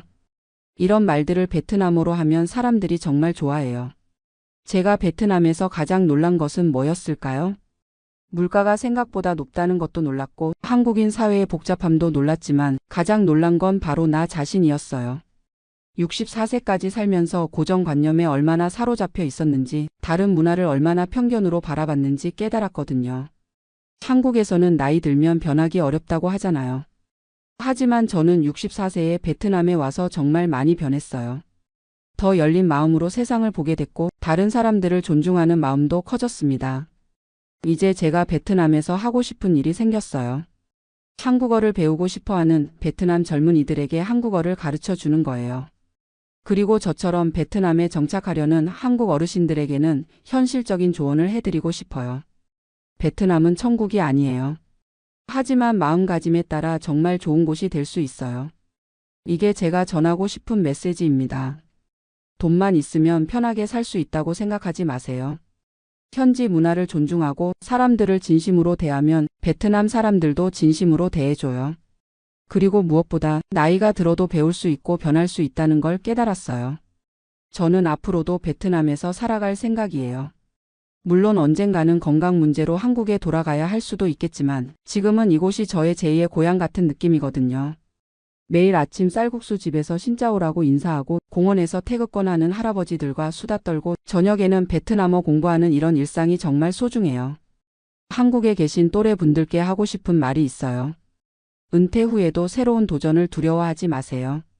물론 신중하게 준비해야겠지만 새로운 환경에서 새로운 자신을 발견할 수 있어요. 그리고 다른 문화를 경험하는 건 정말 소중한 일이에요. 제가 베트남에 와서 가장 크게 깨달은 건 세상이 얼마나 넓고 다양한지, 그리고 그 안에서 우리가 얼마나 작은 존재인지였거든요. 겸손함을 배웠다고 할까요? 처음에는 한국에서 온 선진국 사람이라는 우월감이 있었어요. 하지만 지금은 베트남에서 배우는 외국인이라는 마음가짐으로 살고 있습니다. 그러니까 훨씬 더 행복해졌어요. 매일이 새로운 발견이고 매일이 새로운 배움이거든요. 제가 64세에 베트남에 와서 가장 놀란 것은 결국 나 자신도 아직 변할 수 있다는 사실이었습니다. 그리고 진심으로 대하면 어떤 문화권 사람이든 마음을 열어준다는 걸 배웠고요. 이제 저는 한국과 베트남을 잇는 다리 역할을 하고 싶어요. 두 나라 사람들이 서로를 더 잘 이해할 수 있도록 제가 경험한 것들을 나누고 싶습니다. 나이 들어서도 꿈을 가질 수 있고 새로운 인생을 시작할 수 있다는 걸 베트남이 저에게 가르쳐준 가장 큰 선물이에요. 안녕하세요. 저는 올해 70세가 된 박정수라고 합니다. 미국에 온 지 벌써 40년이 넘었네요. 지금은 매달 소셜 시큐리티로 $1950를 받으며 혼자 살고 있습니다. 많은 분들이 궁금해 하시는 것 같아요. 미국에서 소셜 시큐리티만으로 어떻게 사는지, 실제로 얼마나 드는지, 어떤 것들이 힘든지 말이죠. 오늘은 제 솔직한 이야기를 들려드리려고 합니다. 화려하지도 않고 특별하지도 않은 그냥 평범한 한 노인의 미국 생활 이야기입니다. 매일 아침 6시에 일어납니다. 습관이란 게 참 무서운 것 같아요. 40년 넘게 새벽 5시 반에 일어나 출근 준비를 하던 몸이 은퇴한 지 5년이 지났는데도 여전히 일찍 깨어나거든요. 커피 한 잔 내려 마시면서 하루를 시작합니다. 커피는 코스트코에서 대용량으로 사요. 하루에 한 잔씩 마셔도 한 달에 $15 정도면 충분하거든요. 아침 식사는 간단합니다. 토스트 한 장에 땅콩버터 발라 먹거나 오트밀에 바나나 조각 넣어 먹거나, 우유는 일주일에 한 갤런씩 사는데 $3 50센트 정도 해요. 식료품비가 제일 큰 고민 중 하나입니다. 예전에는 별 생각 없이 장을 봤는데 이제는 정말 꼼꼼히 계산해야 해요. 한 달에 식료품으로 쓰는 돈이 대략 $300 정도입니다. 많다고 생각하실 수도 있지만 미국 물가를 생각하면 꽤 절약하는 편이에요. 항상 세일하는 것들 위주로 사고 쿠폰도 부지런히 모읍니다. 처음엔 쿠폰 오려서 장 보는 제 자신이 초라하게 느껴졌는데 이제는 당연한 일이 되었어요. 고기는 세일할 때 조금씩 사서 냉동실에 보관합니다. 닭고기가 파운드당 99센트일 때 사서 작은 팩으로 나누어 얼려두죠. 그러면 한 달 정도는 고기 걱정 안 해도 돼요. 야채는 주로 한국 마켓에서 사는데 가끔 동네 시니어 센터에서 무료로 나누어 주는 것도 받아옵니다. 처음엔 자존심이 상했지만 이제는 그런 것도 하나의 복지라고 생각해요. 제가 살고 있는 곳은 로스앤젤레스 근교의 작은 아파트입니다. 원룸이고 월세가 $1200예요. 소셜 시큐리티의 절반 이상이 집세로 나가는 셈이죠. 사실 더 싼 곳으로 이사를 생각해 봤는데 여기가 한국 마켓이나 병원 가기에 편해서 그냥 있어요. 차도 없고 대중교통으로만 다니니까 위치가 중요하거든요. 차는 3년 전에 팔았습니다. 유지비가 만만치 않더라고요. 보험료, 기름과 수리비까지 생각하면 한 달에 $400는 좋게 나갔어요. 소셜 시큐리티의 20%를 차에 쓸 수는 없잖아요. 대신 버스와 지하철을 이용합니다. 시니어 할인이 있어서 한 달에 $20면 충분해요. 처음엔 불편했지만 이제는 익숙해졌고 오히려 책도 읽고 음악도 들을 수 있어서 좋아요. 의료비는 정말 감사하게도 메디케어 덕분에 그나마 견딜만 합니다. 파트 A는 무료고 파트 B로 한 달에 $175 정도 내요. 여기에 메디갭 보험까지 해서 월 $250 정도가 의료보험료로 나가죠. 그래도 모든 의료비가 다 커버되는 건 아니에요. 치과는 별도고 안경도 따로예요. 지난달에 혈압약을 바꿨는데 새 약이 한 달에 $80 더 비싸더라고요. 이런 것들이 차곡차곡 쌓이면 부담이 만만치 않아요. 그래서 항상 제네릭 약품을 쓰려고 하고 정말 필요한 검사가 아니면 미루기도 해요. 옷은 거의 사지 않습니다. 구질이나 세일베이션 아미에서 가끔 필요한 것만 사요.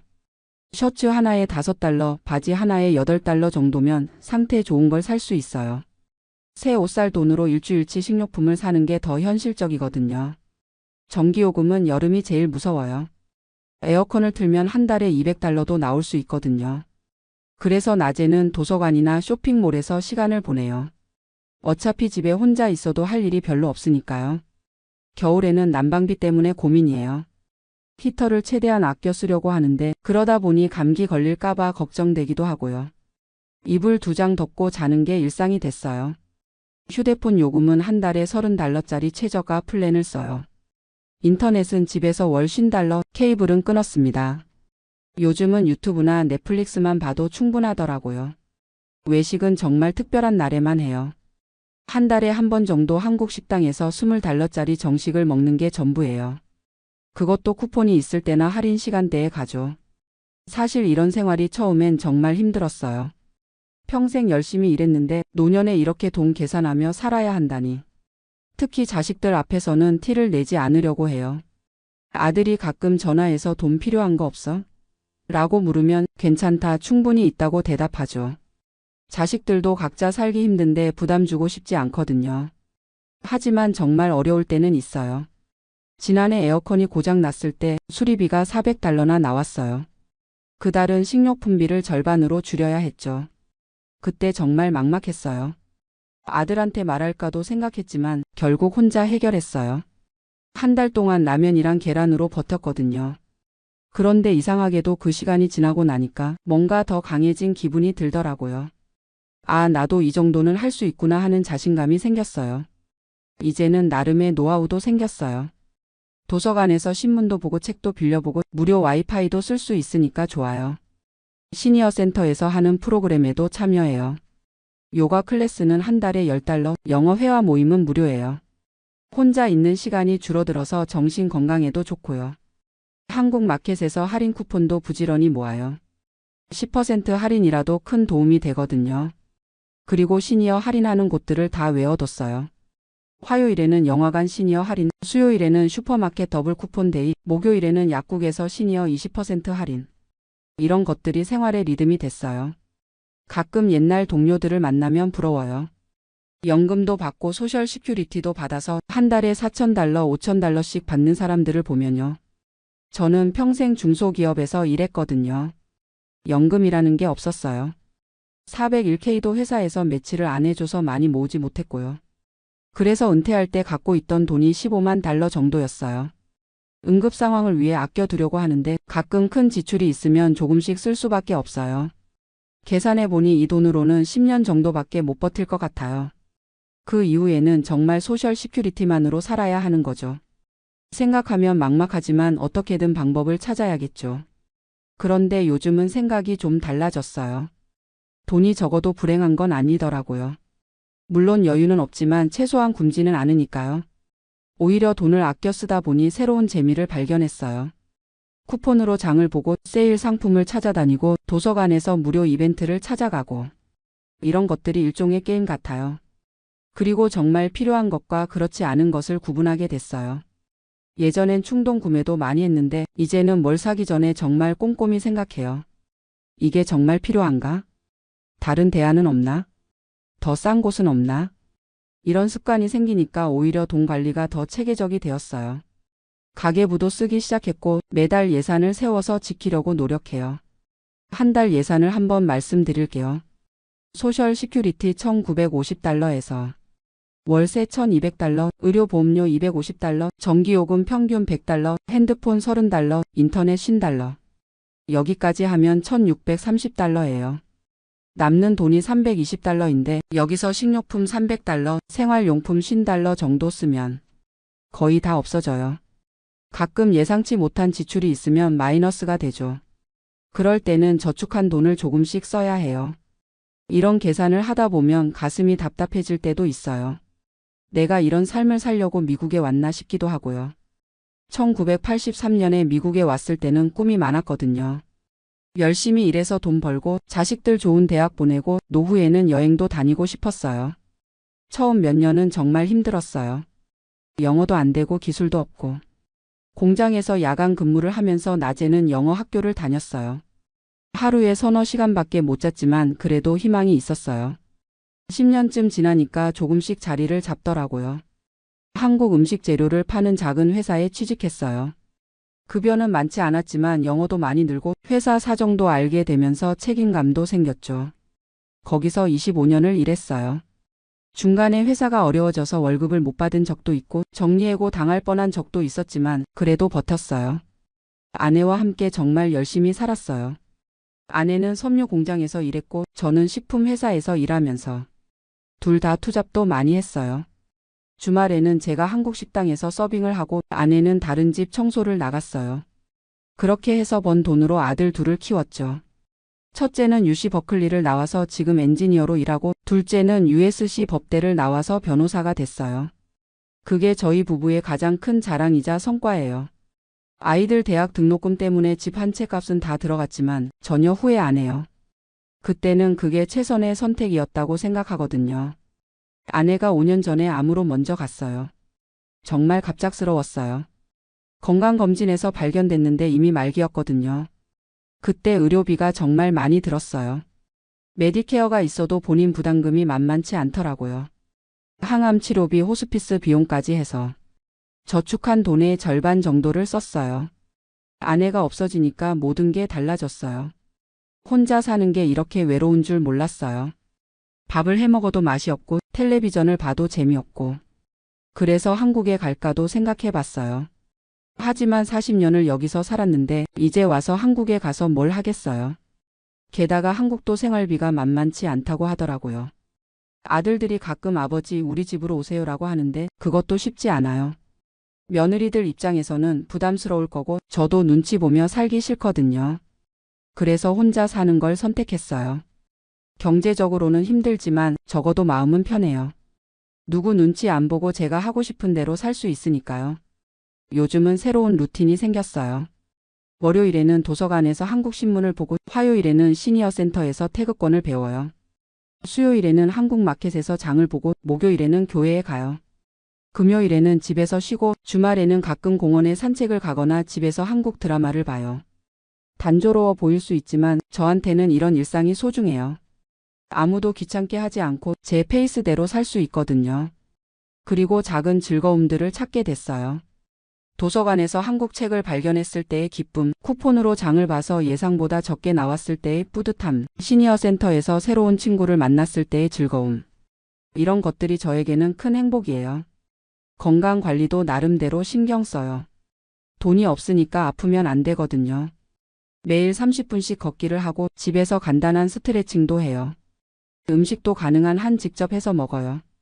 인스턴트 음식은 비싸기도 하고 건강에도 안 좋으니까요. 쌀밥에 김치, 계란 후라이만 있어도 충분히 맛있어요. 가끔 한국이 그리울 때가 있어요. 특히 명절 때는 더 그래요.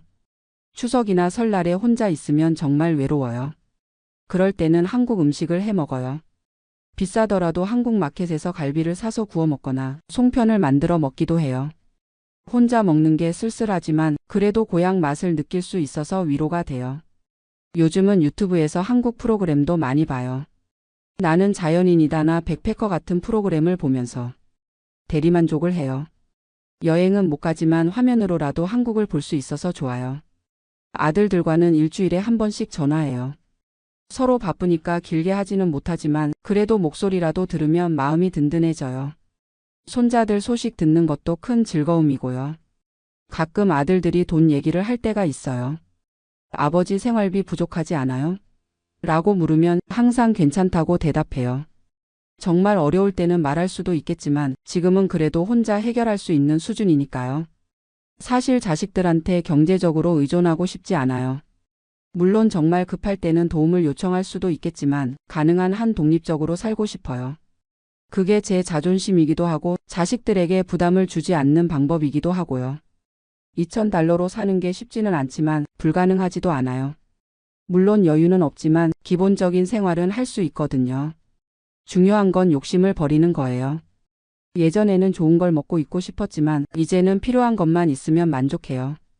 옷도 깨끗하기만 하면 되고 음식도 배만 부르면 돼요. 그리고 무료로 할 수 있는 일들을 많이 찾았어요. 도서관에서 책 읽기, 공원에서 산책하기, 시니어 센터에서 친구들과 수다 떨기. 돈 안 들이고도 즐겁게 보낼 수 있는 일들이 생각보다 많더라고요. 계절이 바뀔 때마다 새로운 계획을 세워요. 여름에는 에어컨비 절약하기, 겨울에는 난방비 아끼기, 봄에는 공원에서 시간 많이 보내기. 이런 작은 목표들이 생활의 리듬을 만들어줘요. 혹시 저와 비슷한 상황에 계신 분들이 있다면 너무 절망하지 마세요. 물론 쉽지 않지만 방법은 있어요. 가장 중요한 건 정확한 가계부를 쓰는 거예요. 어디에 돈이 들어가는지 알아야 어디서 절약할 수 있는지도 알 수 있거든요. 그리고 시니어 할인을 최대한 활용하세요. 대부분의 상점에서 시니어 할인을 하는데 부끄러워하지 말고 당당하게 요청하세요. 그게 우리한테 주어진 혜택이니까요. 도서관이나 시니어 센터 같은 공공시설도 적극 활용하세요. 혼자 있으면 외롭기도 하고 우울해질 수 있는데 사람들과 어울리면 정신 건강에 도움이 돼요. 무엇보다 건강 관리를 잘하세요. 아프면 의료비도 많이 들고 정신적으로도 힘들어져요. 매일 조금씩이라도 운동하고 규칙적으로 생활하는 게 중요해요. 저도 처음엔 이런 생활이 참 서글펐어요. 평생 열심히 일했는데 노년에 이렇게 쪼들려 살아야 한다니. 하지만 이제는 받아들였어요. 그리고 이런 상황에서도 나름대로 행복을 찾을 수 있다는 걸 깨달았어요. 돈이 많으면 좋겠지만 적다고 해서 인생이 끝나는 건 아니잖아요. 오히려 정말 소중한 게 뭔지 알게 됐어요. 건강하게 하루하루 살아가는 것, 자식들이 잘 지내는 것, 따뜻한 잠자리가 있는 것, 하루 세끼 배불리 먹을 수 있는 것. 이런 기본적인 것들이 얼마나 소중한지 몰랐거든요. 예전에는 더 많이 더 좋은 것을 원했다면 이제는 지금 있는 것에 감사하기를 배웠어요. 매일 아침 일어나서 오늘도 건강하게 깨어났구나 하고 감사해요. 가끔 젊은 시절을 생각해보면 그때는 미래에 대한 걱정이 많았어요. 아이들 교육비는 어떻게 마련하지? 집은 언제 살 수 있을까? 노후 준비는 충분히 했나? 하지만 지금은 그런 걱정들이 없어요. 이미 다 지나간 일이니까요. 아이들은 다 컸고 집도 팔아서 노후 자금으로 썼고 지금이 바로 그 노후거든요. 물론 미래에 대한 걱정이 아예 없는 건 아니에요. 만약에 큰 병에 걸리면 어떻게 하지? 치매에 걸리면 누가 돌봐줄까? 저축한 돈이 떨어지면 어떻게 살지? 이런 걱정들은 여전히 있어요. 하지만 그런 걱정들도 지금 당장 해결할 수 있는 일이 아니니까 너무 깊이 생각하지 않으려고 해요. 오늘 하루를 잘 사는 게 더 중요하다고 생각해요. 요즘 제 하루 일과를 다시 한번 말씀드릴게요. 아침 6시에 일어나서 커피 한 잔 마시고 간단히 아침 먹고 8시쯤 되면 30분 정도 동네를 산책해요. 이때 신선한 공기도 마시고 이웃들과 인사도 나눠요. 9시부터 11시까지는 집안일을 해요. 청소하고 빨래하고 정리정돈하고. 혼자 살다 보니 큰 청소는 필요 없지만 그래도 깔끔하게 유지하려고 노력해요. 11시부터 오후 2시까지는 주로 밖으로 나가요. 도서관에 가거나 시니어 센터에 가거나 장을 보러 가거나 은행 일을 보러 가거나. 집에만 있으면 답답하니까 되도록 밖으로 나가려고 해요. 오후 2시부터 4시까지는 점심을 먹고 낮잠을 자요. 나이가 들어서 그런지 오후에 졸음이 많이 와요. 30분에서 1시간 정도 자고 나면 몸이 한결 가벼워져요. 오후 4시부터 6시까지는 집에서 책을 읽거나 텔레비전을 봐요. 한국 뉴스도 인터넷으로 보고 유튜브에서 한국 프로그램도 봐요. 이때가 하루 중 가장 편안한 시간이에요. 저녁 6시쯤 간단히 저녁을 먹고 7시부터 9시까지는 설거지하고 내일 준비를 해요. 장볼 목록도 적고 일정도 확인하고. 계획을 세워두면 마음이 더 안정돼요. 9시부터 11시까지는 휴식 시간이에요. 음악을 듣거나 라디오를 들으면서 편안하게 보내요. 한국 방송을 인터넷으로 들을 수 있어서 정말 좋아요. 11시쯤 되면 잠자리에 들어요. 침대에 누워서 하루를 되돌아보고 내일 할 일을 생각하면서 잠들어요. 이런 일상이 단조로워 보일 수 있지만 저한테는 이 규칙적인 생활이 큰 힘이 돼요. 할 일이 있으니까 하루하루가 의미 있게 느껴지거든요. 특히 시니어 센터에서 만난 친구들이 큰 도움이 돼요. 저와 비슷한 상황에 있는 분들이 많거든요. 같이 수다도 떨고 정보도 나누고 가끔은 같이 장 보러 가기도 해요. 그분들과 이야기하다 보면 저만 힘든 게 아니구나 하는 생각이 들어요. 어떤 분은 소셜 시큐리티를 $1,500밖에 못 받아서 더 어렵게 사시거든요. 그런 분들 보면 제가 오히려 나은 편이라는 생각도 들어요. 서로 절약 노하우도 많이 나눠요. 어느 마트에서 언제 세일을 하는지, 어떤 쿠폰을 어디서 구할 수 있는지, 시니어 할인을 어디서 받을 수 있는지. 이런 정보들이 실제 생활에 큰 도움이 돼요. 그리고 한 달에 한 번씩은 함께 한국 식당에 가요. 각자 돈을 내지만 혼자 먹는 것보다 훨씬 맛있어요. $20로 한 끼 먹는 건 부담스럽지만 한 달에 한 번 정도는 그래도 할만해요. 겨울이 다가오면서 또 다른 고민이 생겼어요. 난방비 문제인데요. 작년 겨울에는 한 달에 $150까지 나왔거든요. 올해는 좀 더 절약해야겠어요. 두꺼운 옷을 여러 벌 준비해뒀고 전기 담요도 하나 샀어요. 밤에는 히터 대신 전기 담요를 쓰면 전기요금을 좀 줄일 수 있을 것 같아요. 낮에는 가능한 한 집에 있지 말고 따뜻한 곳으로 나가려고 해요. 도서관이나 쇼핑몰은 무료로 난방을 해주니까요. 거기서 시간을 보내면 집 난방비도 아끼고 사람들도 만날 수 있어서 일석이조예요. 의료비 관리도 더 신경 써야 할 것 같아요. 나이가 들수록 병원 갈 일이 많아지는데 메디케어가 있어도 본인 부담금이 만만치 않거든요. 정기검진은 빠뜨리지 않고 받으려고 해요. 큰 병이 생기기 전에 미리 발견하는 게 장기적으로는 더 경제적이니까요. 혈압약이나 당뇨약도 꼬박꼬박 먹어야 하고요. 치과는 좀 고민이에요. 메디케어에서 치과 치료는 거의 안 해주거든요. 이가 아픈데 임플란트를 하려면 몇천 달러가 들어요. 그 돈이면 몇 달을 살 수 있으니까 망설여져요. 안경도 새로 맞춰야 하는데 한 개에 300달러 정도 해요. 코스트코에서 더 싸게 할 수 있다고 하던데 다음에 알아봐야겠어요. 그래도 건강만큼은 타협하면 안 되죠. 아프면 그때 더 많은 돈이 들어갈 텐데 미리 관리하는 게 현명한 일이에요. 요즘은 한국에 대한 생각도 많이 해요. 가끔 한국 뉴스를 보면 노인분들이 폐지 줍는 모습이 나와요. 그걸 보면 마음이 아프면서도 나는 그래도 여기서 이 정도로 살고 있으니 다행이다 하는 생각도 들어요. 물론 한국이 그리워요. 고향 음식도 그리워하고 옛날 친구들도 보고 싶고. 하지만 이제 와서 한국에 가서 뭘 하겠어요. 거기서도 결국 비슷한 고민을 해야 할 텐데요. 여기서 40년을 살면서 이미 뿌리를 내렸어요. 병원도 여기 있고 친구들도 여기 있고 자식들도 여기 있으니까요. 불편하더라도 여기가 제 터전이에요. 가끔 젊은 한국인들을 보면 부러워요. 꿈도 많고 가능성도 무한하고. 저도 그런 시절이 있었는데 어느새 이렇게 할아버지가 됐네요. 하지만 후회는 안 해요. 제 나름대로는 최선을 다해서 살았거든요. 아내와 함께 열심히 일해서 아이들 키우고 이 나라에서 꿈을 이루려고 노력했어요.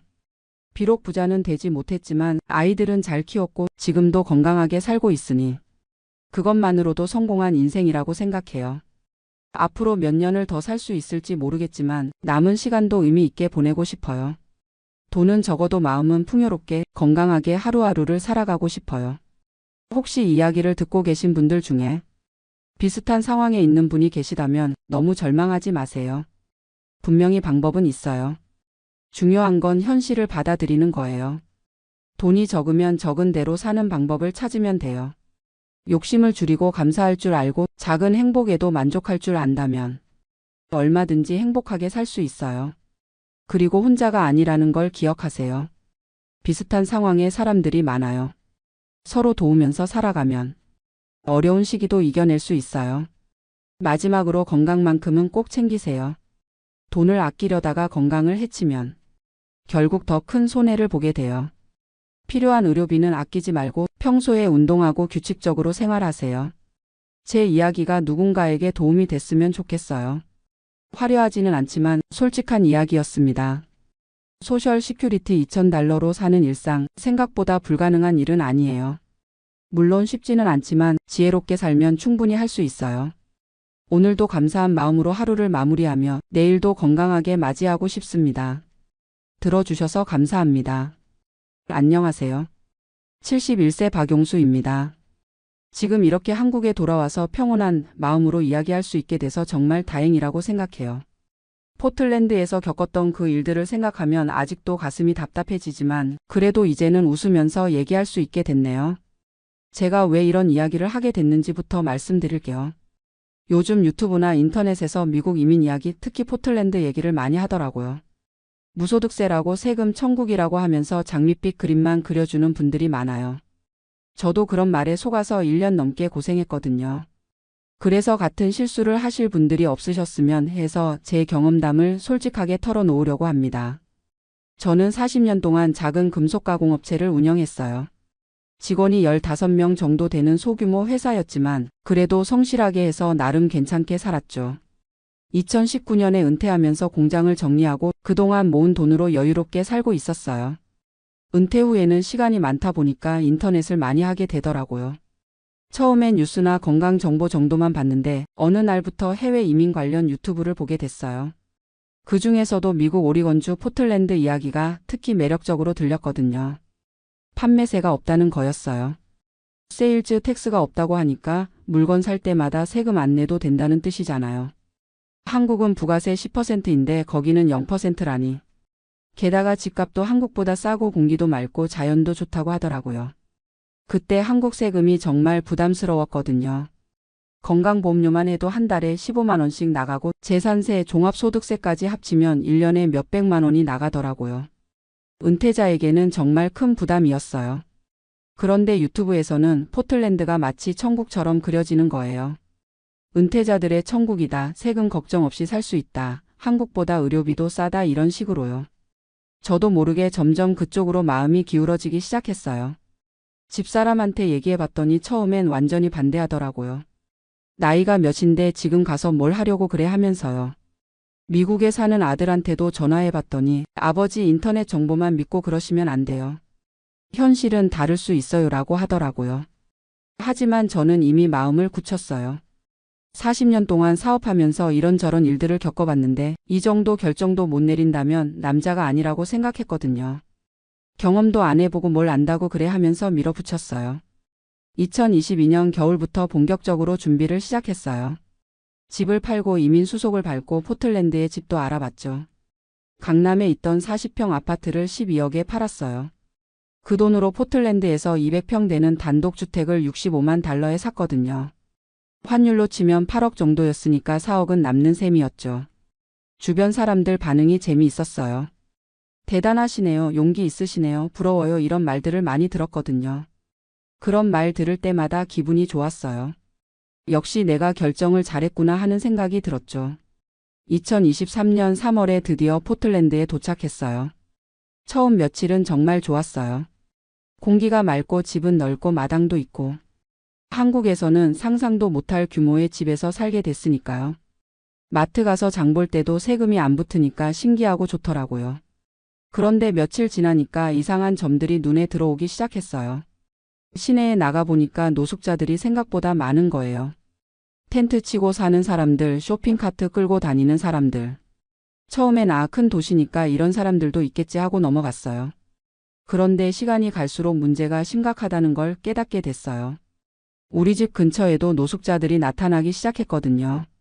처음엔 한두 명 정도였는데 점점 늘어나더라고요. 집 앞 공원에 텐트를 치고 살기 시작했어요. 이상철이라는 분이 우리 이웃이었는데 그분이 먼저 포틀랜드에서 5년째 살고 계셨어요. 그분한테 물어봤더니 원래 이런 곳이에요. 유튜버들이 말 안 하는 부분이 이거예요 라고 하시더라고요. 박 형님, 솔직히 말하자면 여기 노숙자 문제가 정말 심각해요. 시 정부에서도 손을 못 쓰고 있어요. 진보 성향이 강한 지역이라 노숙자들을 강제로 내쫓지도 못하고 그렇다고 근본적인 해결책이 있는 것도 아니고요. 처음엔 그래도 참을 만하다고 생각했어요. 한국에서도 노숙자가 없는 건 아니니까요. 하지만 포틀랜드의 노숙자 문제는 차원이 달랐어요. 우리 집 바로 앞 공원에 텐트촌이 생겼어요. 텐트가 하나둘 늘어나더니 어느새 10개가 넘어갔어요. 거기서 나오는 쓰레기 냄새, 소음이 정말 견딜 수 없을 정도였거든요. 밤에는 더 심했어요. 술 마시고 고함치고 싸우는 소리가 들려요. 집사람이 무서워해서 밤에 혼자 화장실도 못 가겠다고 하더라고요. 70 가까운 나이에 이런 스트레스를 받으니까 혈압이 확 올라갔어요. 경찰에 신고도 해봤어요. 그런데 경찰이 와서 하는 말이 여기는 공공장소라서 강제로 내쫓을 수 없다는 거예요. 며칠 후에 자발적으로 이동하라고 권유는 해보겠다고 하더니 정말로 며칠 후에 와서 권유만 하고 가더라고요. 당연히 노숙자들은 꿈쩍도 안 했죠. 한인마트에서 만난 최영희 사모님이 하시는 말씀이 여기 산지 10년 됐는데 점점 심해져요. 코로나 이후로는 정말 답이 없어요. 약물 중독자들도 많고 정신질환자들도 많고 경찰도 손을 못 써요. 그때부터 진짜 현실이 보이기 시작했어요. 유튜버들이 말하는 포틀랜드와 실제 포틀랜드가 완전히 다른 거였어요. 판매세가 없다는 것만 강조하고 정작 살기 어려운 부분들은 하나도 말하지 않았던 거죠. 집사람 건강이 눈에 띄게 나빠졌어요. 스트레스 때문에 불면증이 생기고 혈압약을 늘려야 했어요. 밖에 나가는 것도 무서워하고 하루 종일 집에만 있으려고 하더라고요. 여보, 우리 한국 돌아가면 안 될까? 하고 조심스럽게 말하는 거예요. 저도 마음이 흔들리기 시작했어요. 이게 정말 내가 원했던 노후 생활인가 싶었거든요. 세금 몇 푼 아끼려고 이런 스트레스를 받으면서 살아야 하나. 결정적인 사건이 6개월 뒤에 일어났어요. 어느 날 아침에 나가보니까 우리 집 대문 앞에서 누군가 용변을 본 흔적이 있는 거예요. 정말 화가 머리끝까지 올라왔어요. 이런 모욕을 당하면서까지 여기서 살아야 하나 싶었거든요. 그날 바로 집사람과 진지한 대화를 했어요. 여보, 우리 한국 돌아가자. 여기서 이런 식으로 살 바에야 한국에서 세금 좀 더 내면서 편하게 사는 게 낫겠어. 집사람이 울면서 말하더라고요. 여보, 진작에 그렇게 했으면 좋았을 텐데. 나는 처음부터 내키지 않았어. 하지만 당신이 워낙 확신에 차 있어서 말리지 못했어. 그때 정말 후회됐어요. 왜 집사람 말을 안 들었을까? 왜 아들 말을 안 들었을까? 인터넷 정보만 믿고 성급하게 결정했을까? 하지만 후회해도 이미 늦었죠. 다시 한국으로 돌아가기로 결심했어요. 집을 팔고 돌아가는 과정도 쉽지 않았어요. 미국 집을 55만 달러에 팔았거든요. 산지 1년도 안 돼서 10만 달러 손해를 본 거예요. 이사 비용, 항공료 등등 합치면 더 많이 든 거죠. 2024년 봄에 한국으로 돌아왔어요. 가족들이 따뜻하게 맞아줘서 정말 고마웠어요. 아버지, 경험해 보신 것 자체가 대단한 거예요 라고 하면서 전혀 구박하지 않더라고요. 한국에 돌아와서 새삼 느낀 게 있어요. 우리나라가 정말 안전하고 깨끗하다는 거예요. 치안이 이렇게 좋은 줄 몰랐어요. 밤에 산책해도 안전하고 길거리에 쓰레기도 별로 없고 노숙자가 있어도 미국처럼 위협적이지 않고요. 지금은 부산 해운대에 작은 아파트를 샀어요. 바다 보이는 25평짜리인데 정말 만족해요. 포틀랜드에서 스트레스 받으며 살았던 것과는 비교도 안 돼요. 집사람 건강도 금세 좋아졌고요. 요즘에는 제 경험담을 주변 분들께 말씀드려요. 비슷한 생각 하시는 분들이 종종 계시거든요. 미국 가서 살면 어떨까? 하시는 분들에게 제가 겪은 현실을 솔직하게 말씀드리죠. 인터넷 정보만 믿지 마세요. 특히 유튜버들이 하는 말은 절반만 믿으세요. 좋은 것만 보여주고 안 좋은 건 숨기는 경우가 많아요. 판매세 없다고 해서 전체적으로 살기 좋은 건 아니에요. 실제로 포틀랜드 노숙자 문제는 정말 심각해요. 2024년 통계를 보니까 미국 전체 노숙자가 77만 명이 넘는다고 하더라고요. 그 중에서도 서부 지역, 특히 포틀랜드 같은 곳이 제일 심하고요. 제가 왜 이런 실수를 했는지 곰곰 생각해 봤어요. 나이가 들면서 판단력이 흐려진 것도 있고 인터넷 정보를 너무 맹신한 것도 있고 무엇보다 현실을 제대로 알아보지 않고 결정한 게 가장 큰 문제였어요. 젊을 때는 실패해도 다시 시작할 수 있지만 70이 넘은 나이에는 한 번의 실수가 치명적일 수 있어요. 건강, 돈, 시간 모든 면에서 여유가 없거든요. 그래도 이 경험이 완전히 헛된 건 아니라고 생각해요. 제가 실수한 덕분에 다른 분들은 같은 실수를 안 하실 수 있으니까요. 그리고 한국의 소중함을 새삼 깨달았고요. 요즘 포틀랜드 관련 영상 보면서 웃겨요. 여전히 세금 천국 살기 좋은 도시라고 홍보하는 분들이 있더라고요. 정말 거기 가서 살아보기나 했는지 의심스러워요. 현실은 이래요. 판매세가 없는 대신 소득세가 높아요. 은퇴자들한테는 큰 상관없지만 다른 세금들이 만만치 않아요. 재산세는 한국보다 훨씬 높고 집 보험료도 비싸고. 결국 전체적으로 보면 세금 부담이 크게 줄어들지 않아요. 게다가 생활비도 만만치 않아요. 한인 식품 사려면 한국보다 2배는 비싸고 병원비는 상상도 못할 정도로 비싸요. 메디케어가 있다고 해도 본인 부담이 상당하거든요. 무엇보다 정신 건강에 미치는 영향이 커요. 매일 불안감 속에서 살아야 하는 스트레스. 집사람처럼 예민한 분들은 정말 견디기 힘들어해요. 돈 몇 푼 아끼려다가 건강 잃으면 무슨 소용이에요. 저는 이제 완전히 정착했어요. 한국이 최고라는 생각밖에 안 들어요. 의료보험 하나만 봐도 세계 최고 수준이에요. MRI 찍어도 10만 원, 수술해도 본인 부담이 얼마 안 돼요. 미국에서는 상상도 못할 일이죠. 치안도 비교가 안 돼요. 밤에 혼자 걸어 다녀도 안전하고 지하철 타도 안전하고. 포틀랜드에서는 대중교통 이용하기가 무서웠거든요. 이상한 사람들이 너무 많아서요. 음식도 한국이 최고예요. 김치찌개, 된장찌개 먹고 싶으면 언제든 먹을 수 있고 반찬도 다양하고 밥도 맛있고. 미국에서는 한식당 가서 김치찌개 하나 먹으려면 $20씩 내야 해요. 지금 생각해보면 제가 왜 그런 결정을 했는지 이해가 안 가요. 한국에서 충분히 행복하게 살고 있었는데 괜히 욕심 부려서 고생만 했네요. 요즘 비슷한 고민하시는 분들 만나면 꼭 말씀드려요. 해외 이주는 정말 신중하게 결정하세요. 특히 우리 나이에는 더더욱 조심해야 해요. 인터넷 정보만 믿지 말고 실제로 그곳에서 살아본 사람들 만나서 현실적인 얘기 들어보세요. 그리고 한 가지 더 말씀드리고 싶은 건 가족 의견을 무시하지 마세요. 저도 집사람과 아들 말을 들었으면 이런 고생 안 했을 텐데 혼자 고집 부리다가 다들 고생시켰어요. 나이 들어서는 안정이 최고예요. 모험이나 도전보다는 편안하고 안전한 게 우선이에요. 젊을 때는 몰랐는데 이제는 확실히 알겠어요. 한국이 이렇게 살기 좋은 나라인 줄 몰랐어요. 세계 어디 가서도 이만한 나라 찾기 힘들 거예요. 안전하고 편리하고 의료 시스템 좋고 음식도 맛있고 사람들도 착하고. 물론 세금이 좀 부담스럽긴 해요. 하지만 그 세금으로 이런 혜택들을 받는 거라면 충분히 낼 만한 가치가 있다고 생각해요. 세금 아끼려다가 더 큰 손해 보는 것보다는 훨씬 나으니까요. 지금 제가 사는 부산 아파트에서는 매일 아침 바다를 봐요. 파도 소리 들으면서 커피 마시고 신문 읽고. 이런 게 진짜 행복이구나 싶어요. 포틀랜드에서는 매일 스트레스 받으며 살았는데 지금은 정말 평온해요. 가끔 포틀랜드 생각이 나기도 해요. 집은 정말 컸거든요. 마당도 넓고 방도 많고. 하지만 집이 크다고 행복한 건 아니더라고요. 안전하고 편안한 작은 집이 불안한 큰 집보다 훨씬 나아요. 요즘에는 손주들이 자주 놀러 와요. 할아버지 미국 어땠어? 하고 물어보면 할아버지가 바보 같은 짓 했다고 솔직하게 말해줘요. 너희들은 나중에 이런 실수하지 말라고요. 젊은 분들한테도 말씀드리고 싶어요. 부모님이 이런 생각하시면 말려드리세요. 저희 세대는 인터넷 정보 판별하는 능력이 부족해요. 좋은 말만 들리면 쉽게 현혹되거든요. 특히 유튜브 이민 관련 채널들 조심하세요. 광고 수익 때문에 좋은 얘기만 하는 경우가 많아요. 진짜 현실은 전혀 다를 수 있거든요.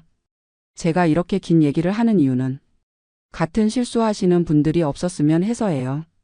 1년 넘게 고생한 경험이 헛되지 않으려면 누군가에게는 도움이 되어야 한다고 생각해요.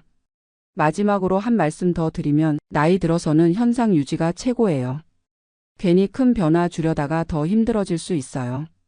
지금 있는 자리에서 만족하며 사는 게 진짜 지혜예요. 포틀랜드 무소득세에 현혹되지 마세요. 그 뒤에 숨어 있는 현실을 모르면 쟤처럼 고생하게 됩니다. 인터넷 정보만 믿지 말고 가족 의견 들으시고 신중하게 결정하시기 바랍니다. 한국이 정말 좋은 나라예요. 이제야 확실히 알겠어요. 여러분도 함부로 떠나려고 하지 마시고 지금 있는 곳에서 행복 찾으시기 바랍니다. 감사합니다.